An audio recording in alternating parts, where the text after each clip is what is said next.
Bonjour et bienvenue dans ce tutoriel de saisie d'un audit en logement individuel. Alors là, on a saisi une maison individuelle avec de la mitoyenneté donc de ce côté-ci. Donc on a mis des contacts mitoyens ici ainsi que sur la toiture, puisqu'il y a un appartement au-dessus. Donc on a simplement saisi les parois extérieures ainsi que les différentes fenêtres et les portes intérieures et la porte extérieure. On a ici la présence d'un garage. Tout d'abord, après avoir fait cette saisie, on va aller dans l'onglet DPE ici et on va commencer par rajouter l'espace tampon pour le garage. C'est notre pièce 15 ici, on va le glisser dans l'espace tampon. Ici, on vérifie que c'est bien un garage. Alors, par défaut, ça a été saisi en tant que garage. Et on a automatiquement, depuis le dessin, les différentes surfaces vers le volume chauffé qui sont définies. Au niveau du projet, on va avoir différentes choses à renseigner dans l'onglet DPE3 ici, donc l'année de construction, etc. Est-ce que le chauffage il est par effet Joule ou pas, etc. Tout ça, ça va être nécessaire aux différentes valeurs par défaut qui sont utilisées dans la méthode. Est-ce que les surfaces, elles ont été observées ou justifiées, etc., etc. Alors pour les surfaces, elles ont été justifiées. Pour le reste, c'est observé. Dans les données administratives, on va renseigner les différentes données du propriétaire. Et ensuite, dans description de travaux, ça viendra par la suite. Pour l'instant, là, on est sur le calcul de la base. Ensuite, on fera des variantes. Pareil pour l'audit. Au niveau de la zone, on va avoir des informations sur le type de DBE, donc là, le type d'audit en l'occurrence. On est bien sûr de la maison. La surface, elle est renseignée de manière automatique en fonction de la saisie.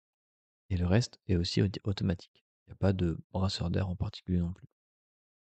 La ventilation, à l'état de base, elle est par ouverture de fenêtre. Perméabilité n'est pas connue. Et ensuite, le reste, alors à part énergie renouvelable, il n'y en a pas sur le projet. Et différentes fiches techniques, ça va être à renseigner ici, de préciser donc pour l'ensemble du projet, est-ce qu'on a observé, justifié ou alors récupéré depuis des données en ligne différentes informations. Par exemple, l'altitude, je l'ai récupérée en ligne depuis l'import OpenStreetMap du bâtiment. Et les différentes justifications. Est-ce que j'ai obtenu les diagnostics de surface ou alors les plans de la maison, différentes justificatifs, etc. Ça, c'est modifiable et éditable ici. J'ai donc ajouté un chauffage et une production d'eau chaude sanitaire. Donc simplement en faisant un clic droit ici, ajouter une installation. Le chauffage, il est au gaz. Il date d'avant 1981. La maison date de 1978. Donc de 28 kW, etc. Donc des radiateurs à eau classiques, non isolés. L'eau chaude sanitaire est faite avec un ballon électrique. Simplement 250 litres. Ça, c'est pour la version de base. Il n'y a pas grand chose à renseigner. Et on va pouvoir maintenant lancer un premier calcul pour avoir donc cette base. L'audit logement individuel, on est sur la base. Donc notre base est à 314 de CEP, donc de consommation d'énergie primaire par mètre carré. On va regarder assez rapidement ici les déperditions et ça va nous permettre de savoir vers où on va tendre pour améliorer le bâtiment. On revient sur le modeleur et donc on va maintenant décider de faire une première variante de travaux. Dans cette première variante, on va isoler par l'extérieur les différentes façades et aussi isoler par l'extérieur le garage, enfin du moins le mur qui donne sur le garage. Donc pour ça, on va aller dans DPE ici, au niveau projet. Dans description de travaux, on va coucher que c'est une variante de travaux, on n'est plus sur la variante de base. Et on va cliquer ici pour ajouter un premier travail. Donc isolation ITE.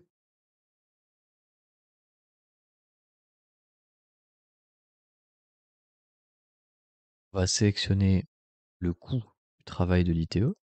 On va aller dans l'étude de prix l'ADEME, on va rester sur des valeurs par défaut, dans isolation et ITE. On va aller sélectionner façade, du moins la composition sur laquelle on va appliquer ce coût de travail. Donc c'est bien notre mur lourd avant 1978.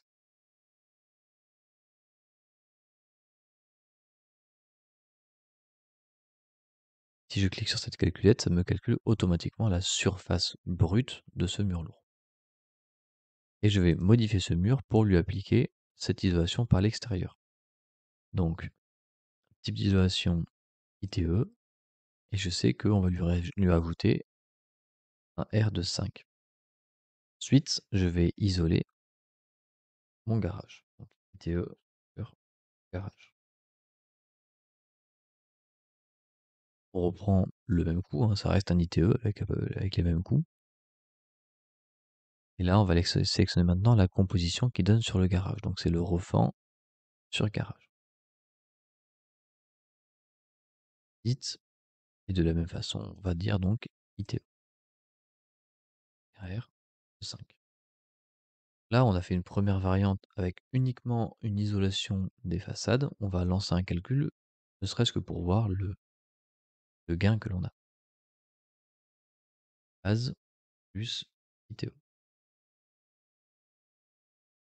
Passons de 314 à 295, ça va pas du tout être suffisant. On va donc rajouter des variantes. On revient au niveau du projet. Et maintenant, on va dire par exemple isolation des fenêtres. Donc on va rénover les différentes fenêtres et la porte d'entrée. Donc je rajoute un travail ici, on va appeler fenêtre. Je vais sélectionner de la même façon que ce qu'on a fait avec les compositions de parois. On va les sélectionner un coup, donc menuiserie, fenêtre. On va chercher notre fenêtre. Alors dans ce cas-là, j'en ai qu'une seule, mais on pourrait créer plusieurs coups pour les différentes fenêtres qu'on rénoverait. Automatiquement, il détecte qu'il y en a 5. Je vais éditer ces fenêtres pour préciser qu'on passe à un UW de 1. Et en même temps, on change, avant c'était des fenêtres en bois, elles sont maintenant en PVC, et on a mis des volets roulants. Si je vais sur le plan, donc j'ai bien 1, 2, 3, 4, 5 fenêtres, et je vais aussi modifier cette porte-là. Donc on va aller la rénover, parce que c'est une vieille porte en bois. Donc on rajoute un coup ici, porte, et aller chercher donc toujours les coups de l'ADEME, porte, sélectionne notre porte d'entrée ici, et on va éditer pour dire qu'on passe d'un R d'un U de, pardon, de 3,5 à un U de 1 dans l'onglet DPE, pardon. Porte connue équivaut. Donc, on a réalisé différents travaux sur les façades et sur les menuiseries. En même temps que de poser les menuiseries, on va donc poser, hop, si on regarde dans l'édition des différentes fenêtres, la présence d'un retour d'isolant. Les ponts par défaut de la méthode DPE3CL sont assez conséquents en ITE. Et donc, la présence d'un retour d'isolant, ça va nous permettre d'avoir un gros gain sur les consommations. Alors, plutôt que de cliquer fenêtre par fenêtre et de cocher présence d'un retour d'isolant, je fais pour la première. Je peux aller dans les tableaux, tableau des menuiseries verticales. Je me décale pour aller jusqu'à la partie orange qui concerne les fenêtres. Et ici, j'ai donc présence d'un retour d'isolant. On voit qu'il y a une case qui a été cochée, celle que j'ai fait manuellement. Je peux la copier et la coller dans toute la colonne. L'ensemble des menuiseries que l'on a installées, les menuiseries neuves, ont bien la présence d'un retour d'isolant. Comme on a apporté des modifications sur les façades et les fenêtres, on va aussi modifier la perméabilité de la maison. Pour ça, on va aller dans la zone, ventilation, et maintenant la perméabilité est connue et elle est de 1. On pourra maintenant lancer un calcul. On va appeler ITE plus P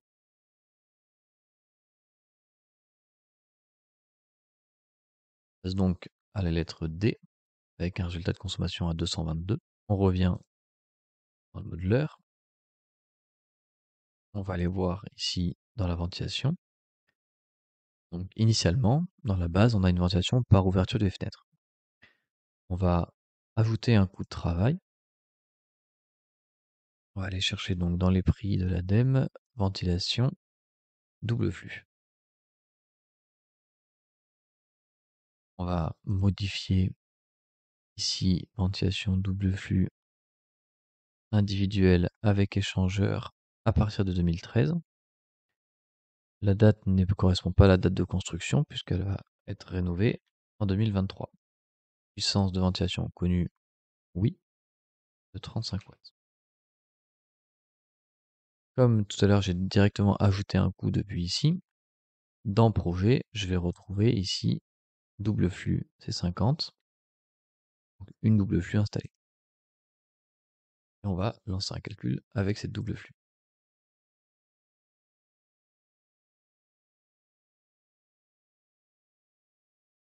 On était à 222, on passe à 213. On a gagné un petit peu, mais pas très flagrant. Maintenant qu'on a agi sur l'enveloppe, on va pouvoir agir sur les systèmes. Donc initialement, on avait un chauffage au gaz et de l'ECS électrique. On va remplacer ces deux systèmes-là par un seul système, une PAC RO, qui va faire du chauffage et de l'ECS. Alors, on va appliquer les changements et ensuite on va créer le coût de travail associé. Donc, on passe d'une chaudière gaz à une pompe à chaleur double service. Elle fait bien de l'ECS.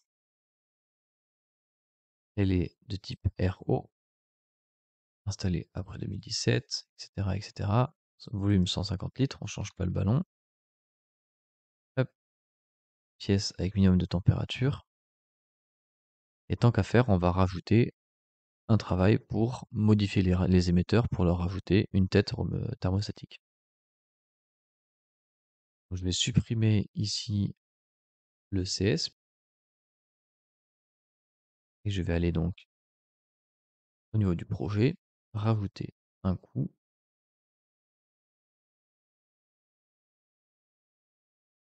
une PAC double service.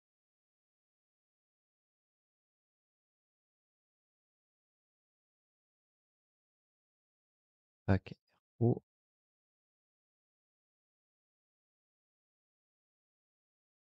On précise l'installation concernée par ce coût, donc c'est ici mon installation de chauffage, j'en ai qu'une seule. Et je vais rajouter un travail qu'on va appeler émetteur.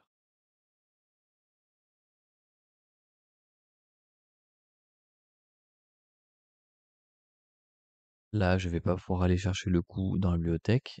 Je vais aller directement le créer. Je vais faire nouveau. C'est un travail induit. Description statique.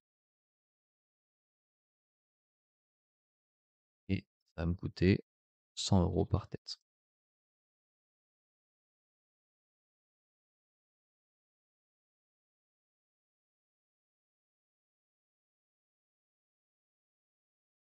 Je reviens au niveau du projet.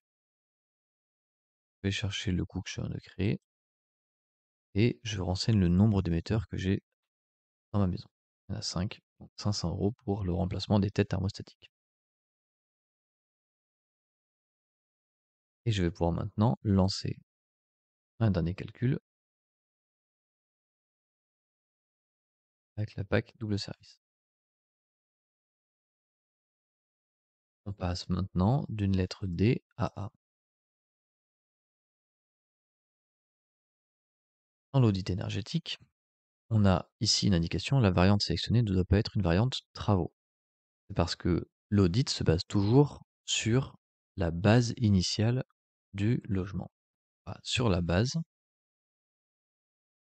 et on va devoir ajouter donc les scénarios de travaux. Donc un premier scénario pour le parcours en une étape et un deuxième pour les parcours en plusieurs étapes. L'étape finale ici, ça va être notre étape en A. Et le parcours par étape, on va dire donc étape finale, c'est toujours la même, hein, la lettre A. Et l'étape intermédiaire, ce serait par exemple jusqu'à l'installation de la double flux, sans changer les systèmes. Si j'avais envie de mettre des étapes intermédiaires, par exemple, changer uniquement la production de chauffage ou la production de l'eau chaude sanitaire, je pourrais cocher ici étape intermédiaire et rajouter dans l'ordre les différentes étapes intermédiaires. Une fois qu'on a renseigné donc les deux parcours possibles ici, on va aller faire un test de validité de l'XML. Je fais un test avant de le transférer directement au site de l'ADEME, parce que si j'ai fait une erreur, après il faudra que je modifie, que j'argumente de la raison de la modification. Je fais d'abord un test pour vérifier que mon XML est conforme. Là, il est bien conforme. Il m'avertit tout de même qu'il y a des saisies qui peuvent être incohérentes. L'adresse n'est pas bien géocodée, par exemple. Il faudrait que j'aille modifier ça. Il y a aussi des avertissements sur le fait que le générateur est présent en volume chauffé, ce qui est inhabituel, mais c'est bien le cas dans mon logement à moi. Donc, maintenant que le test a montré qu'il était conforme, je peux faire un test et une prévisualisation du PDF. Il manque une photo du bien. Effectivement, pour un audit réglementaire, il faut obligatoirement relancer la prévisualisation PDF. Avant de générer le PDF, on a ici repris l'ensemble des champs qu'on va pouvoir renseigner et modifier dans le PDF. Premièrement, est-ce que c'est un audit volontaire ou réglementaire? Là, on est sur le cas d'un audit réglementaire pour lequel on va devoir renseigner le numéro de référence du DPE, donc le DPE qui a été classé G ou F et pour lequel un audit doit être fait. Si c'est un remplacement d'audit, donc un deuxième audit si on s'était trompé la première fois, il faudra ici le préciser. Si on a une dérogation, normalement un audit doit atteindre la classe B minimum. Si on a une dérogation particulière en fonction de prix excessifs, etc., on le renseigne ici. Puis on fait suivant. À tout moment, si je sais que le contenu me plaît, je peux faire OK. Donc là, on est sur la description de l'état initial, donc les différents types de murs, toitures, planchers, menuiseries, etc. À tout moment, s'il y a quelque chose qui ne me plaît pas ici, je peux double-cliquer et rajouter ce que je veux. Ici, la description de l'état initial pour les systèmes. Ici, les différents commentaires de cet état initial. Donc, nombre de pièces par niveau, il y a 4 pièces par niveau. Description des pièces, dire par exemple, il y a 2 chambres, une salle d'eau, etc., etc. Mitoyenneté, oui, oui. Le plafond est mitoyen avec un appartement. Et une partie de la façade arrière.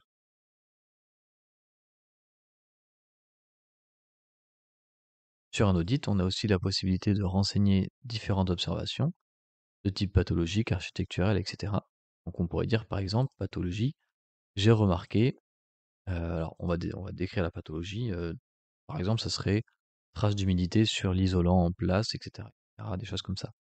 On peut mettre des conseils appliqués et une image pour témoigner et justifier cette pathologie observée. Ensuite, on arrive sur la partie travaux. Donc là, ça reprend l'ensemble des variantes que l'on a réalisées pour atteindre la classe A. Donc, recommandation sur le parcours en une étape ou sur le parcours par étape. Donc là, on peut préciser pourquoi est-ce qu'on a divisé en ces types d'étapes-là, etc. Ou alors mettre un peu de précision sur l'ensemble de mes étapes. Pour l'instant, moi, j'ai juste écrit ITE, ITE plus B, etc. Mais on peut détailler un peu plus ici. Alors, première étape, et isoler les façades extérieures, mais ensuite isoler le mur donne sur le garage, etc., etc. Ensuite, on a ici donc l'ensemble de mes coûts de travaux.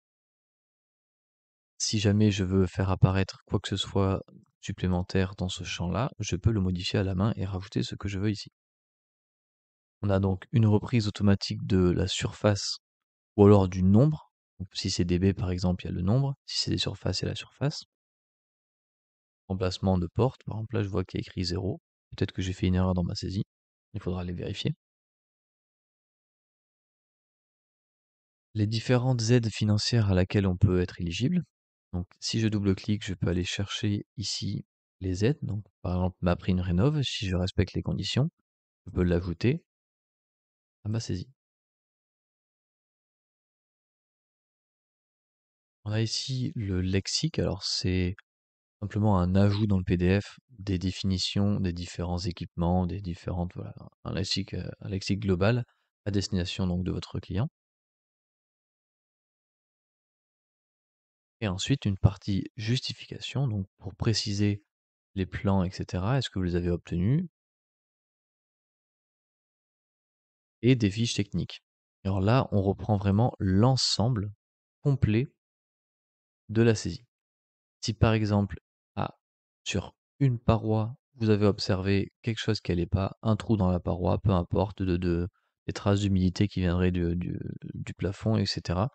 Vous allez vraiment pouvoir préciser, sur ce type de mur, c'est pas moi, ici dans l'isolation, j'ai observé eh, des trous dans l'isolation, par exemple, etc. Et une fois que c'est terminé, on fait suivant. On peut rajouter différents plans ou vues 3D. Pour ajouter des vues 3D, on va ouvrir le modeleur.